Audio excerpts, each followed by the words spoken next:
அன்றைக்கு பேசினாலு நான் தான். அப்பவும் கடவுள் தான் பேசுறாருன்னு உங்களுக்கு தெரியாது, தெய்வம் தான் இவங்களோட பேசுகிறதுன்னு தெரியாது. அப்ப இவர் என்ன சார், அன்றைக்கு என் மனைவியோடு பேசின நபர் நீர்தானா என்று கேட்டபோது என்ன சொல்லுகிறார்? ஆமா, நான் தான் பேசினேன். என்ன பேசினார்? வாசிக்க கேட்போமா?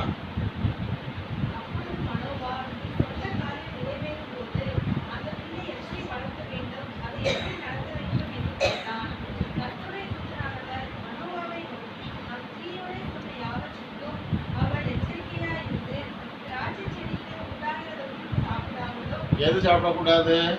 திராட்சை செடியில் இருக்கிற யாதொன்றையும் என்ன செய்யக்கூடாது? சாப்பிடக்கூடாது. அடுத்து திராட்சை ரசம் குடிக்கக்கூடாது, மதுபானம் குடிக்கக்கூடாது. அடுத்து தீட்டானது எதையும் என்ன செய்யக்கூடாது? தீட்டானதுன்னா செத்து போனது அல்லது கடவுள் விளக்குனது யாதொன்றையும் என்ன செய்யக்கூடாது? சாப்பிடக்கூடாது. அப்போ தீட்டானது ஒன்றையும் குஷியாமல் 3 விஷயம். திராட்சரசம் குடிக்கக்கூடாது, மதுபானம் குடிக்கக்கூடாது, இன்னொரு விஷயம் என்னது? தீட்டானது யாதொன்றையும் குஷிக்கக்கூடாது. 4வது ஒரு கட்டளை உண்டு. என்ன செய்யக்கூடாது? செத்தவர்களிடத்துல என்ன செய்யக்கூடாது? செத்த யாதொன்றையும் பக்கத்துக்கும் என்ன செய்யக்கூடாது? போகக்கூடாது. இதுதான் எச்சரிக்கை. இன்னைக்கு உங்களுக்கும் எனக்கும் கொடுக்குற எச்சரிப்பு இதுதான்.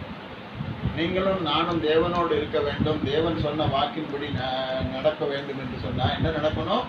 நாம் இந்த 4 காரியத்துக்கு என்ன செய்யணும்? விலகி இருக்க வேண்டும்.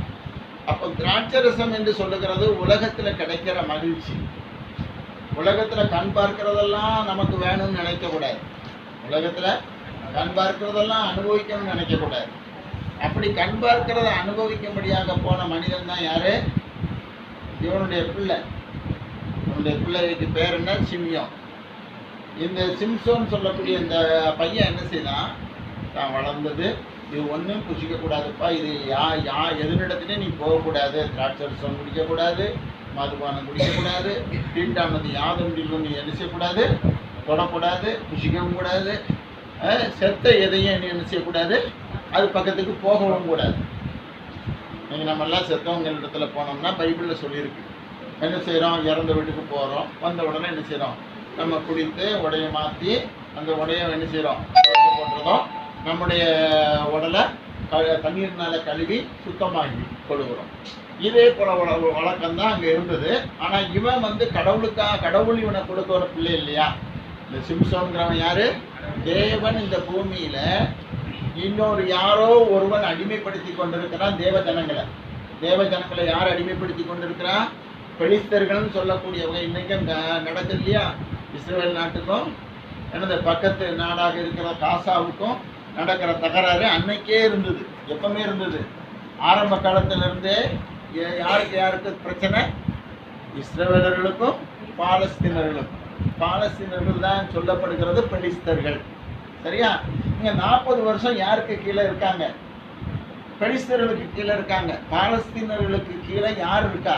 இஸ்ரவேல் ஜனங்கள் இருக்காங்க, தேவ ஜனங்கள் இருக்காங்க. தேவன் இந்த 4 காரியத்தை விலக வேண்டும், இந்த 4 காரியத்துக்கு எச்சரிப்பா இருக்க வேண்டும்ங்கிறதான இடத்துல இவங்க யூத குலமாக இருக்கிறாங்க. இவங்க தேவன் சொன்ன கட்டளைக்கு கீழ்ப்படியக்கூடியவங்களா இருக்காங்க. இவங்க தேவன் என்ன சொல்லுகிறார்? 4 விஷயத்துக்கு உன்னை விலக்கிக்கொள் என்று சொல்லுகிறார். என்னென்ன விஷயமெல்லாம் மறுபடியும் உங்களுக்கு ஞாபகப்படுத்துகிறேன். என்னென்ன விஷயம்? திராட்சரசம் குடிக்கக்கூடாது. திராட்சரசம்னா என்ன செய்யக்கூடாது? வைன், என்னது கடையில் போய் சாராயம் குடிக்கக்கூடாது. வைன்னா திராட்சரசத்தில் எடுக்கக்கூடிய ஒரு வகையான என்னது சாராய வகையில், ஒரு வகையான மதுபானத்தில் ஒரு வகையான வகை அது திராட்சை பழத்திலிருந்து எடுக்கப்படுகிறது. ஆகவே அந்த வகையான எதை யாதொன்றையும் குடிக்கக்கூடாது. இந்த உலகத்தில் என்ன செய்யக்கூடாது? இந்த உலகத்துக்கு ஏற்ற மகிழ்ச்சிக்குள்ள நீ என்ன செய்யக்கூடாது? போகக்கூடாது. அப்போ இவனுக்குள்ள நடந்த சம்பவம் என்ன? இவன் தான் விரும்புறது மட்டுமல்ல, தன்னுடைய சொந்த கண்கள் எதெல்லாம் பிரியப்படுகிறதோ அதையெல்லாம் இவன் என்ன செய்தான்? முதலாவது இவன் பிரியப்பட்டது என்னது தெரியுமா? உலக மகிழ்ச்சியில முதலாவது யார் இருக்கா? ஒரு ஆணோ ஒரு பெண்ணோ தான் என்ன செய்றாங்க? மாம்ச இன்பத்துக்கு தங்களை அடிமைப்படுத்துகிற உலகம் என்று சொன்னால் என்ன? உலகம் என்று சொல்லுகிறது எது? 3 விஷயம்.